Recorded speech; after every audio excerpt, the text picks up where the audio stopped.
Folks, we have traveled to the second floor here of the Lincoln home, and the first room that we have gathered in here is the guest room here. And so this is where the Lincolns would open up their home and allow their guests to stay the night. And it was tradition in those days that the guest would receive the very best.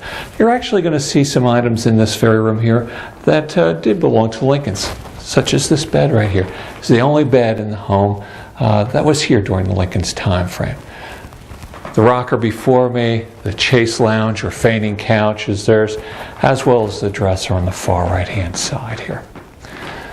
But Mary's half-sister Emily, she stayed in this very room right here. Mary and Emily were very close and very tight growing up. And she will open up her home, allow Emily to stay here. She'll stay here for about 6 months in this very room. Seems odd to us today that someone would stay so long in our homes, but in those days that was not unusual. It took so long to get to a certain spot, you tended to stay there a little bit longer than normal. Now, as we're going to transition out of this room, you'll see a little nook off to your left. Right? We believe Mrs. Lincoln spent many an hour at that very spot. One of her passions was her sewing. She loved to sew. And we found many needles in between the floorboards, so we do believe that that was one of her special spots within the house here. And why not? It was a great source of light.